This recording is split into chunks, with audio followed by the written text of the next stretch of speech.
While Joe Biden gives China a reason to wage war, another leader seems to be protecting China. Michelle Bachelet, the United Nations Human Rights Chief. She has begun her much-anticipated visit to China. The purpose? To investigate the genocide of Uyghurs in Xinjiang. But even before she landed in China, she seems to have exonerated it. Earlier this week, she spoke to 100 diplomats. Most of them were Chinese, by the way, and she told them that her trip to Xinjiang will not be an investigation. She's under pressure from the West. They're asking if she'll be granted unfettered access to Xinjiang. What a question to ask. Do you get unfettered access to anything in China?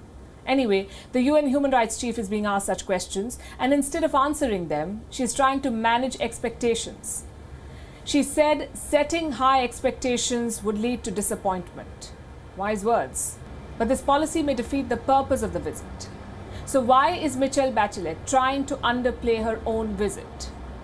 Well, we may have some clues. She landed in Beijing, and guess who she spoke to? Chinese President Xi Jinping himself. Did Bachelet speak to him about China's human rights violations in Xinjiang? She did not. He did. Listen to this carefully. Xi Jinping, the Chinese president, lectured the UN Human Rights Chief about human rights. What gives? The Chinese press has released a statement. Here is what Xi Jinping told her. When it comes to human rights issues, there is no such thing as a flawless utopia. Countries do not need patronizing lecturers. Still less should human rights issues be politicized and used as a pretext to interfere in the internal affairs of other countries. That's the Chinese president telling the UN Human Rights Chief about his definition of human rights. And he did it virtually. So Bachelet has flown halfway across the world, landed in China, but she still cannot meet Xi Jinping in person. And that should tell you how serious China is about this. But what about Michelle Bachelet herself? Is she serious about this visit? She's been trying to go to China since 2018. She's the first UN Human Rights Chief to get a chance to do so since 2005. But like always, Beijing is managing every aspect of this visit. And Bachelet seems to be okay with this guided tour. She arrived in China on the 23rd of May. She will be there till the 28th of this month. No journalists are traveling with her. Beijing is using the pandemic as a pretext to curtail her movement. She'll be allowed to meet only a handful of people, a select group of people, only those approved by the Chinese government. Her team, though, says that she has set up some meetings have been set up independently, and that she'll visit a detention center in Xinjiang. So will she be allowed to move freely?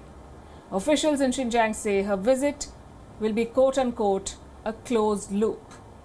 The United Nations High Commissioner for Human Rights will visit Xinjiang in the coming days. We have been actively cooperating and preparing for her visit. After her arrival in Xinjiang, she will carry out extensive exchanges with all circles in Xinjiang. We are willing to facilitate her visit to Xinjiang. Due to COVID-19 measures, her visit to Xinjiang will be closed loop. What else is on Bachelet's itinerary? A lecture at the Guangzhou University, a visit to Kashgar and Urumqi in Xinjiang, and of course, some photo ops. She has met with Chinese Foreign Minister Wang Yi. He gave her a book. The title, Excerpts from Xi Jinping on Respecting and Protecting Human Rights. This is like some sort of a cruel joke, and it did not end there. A massive leak from China is now overshadowing her visit. The police records in Xinjiang have been hacked, thousands of files have been stolen and now shared in public. And these files expose China's atrocities in Xinjiang. We have a copy. The details are horrifying. What I'm about to show you is very disturbing. We advise viewer discretion. These documents, these leaked documents, contain at least 5,000 mugshots. 5,000 mugshots of Uyghur detainees held in the detention camps of Xinjiang. China has not even spared minors, it seems. The youngest detainee is said to be a 14-year-old girl. There are more disturbing photos. What you see is apparently a detention center. This is a detainee, hooded and shackled. Around him are police officers. They can be seen controlling the inmates with batons. What else is in the documents? Police security protocols. They describe how the detention camp should be run. There's a copy of a speech from a former Communist Party secretary. He ordered the guards to quote-unquote shoot and kill anyone who tried to escape. Another document from 2018 refers to Chinese President Xi Jinping. Apparently he ordered officials to build more such detention sites. The existing ones, you see, were running out of space. The same Xi Jinping today told the UN human rights chief to stop lecturing China. What does it make this whole exercise? A farce that China will use to fuel its propaganda. The United Nations has been drawn into compromise and complicity. WION is now available in your country. Download the app now and get all the news on the move.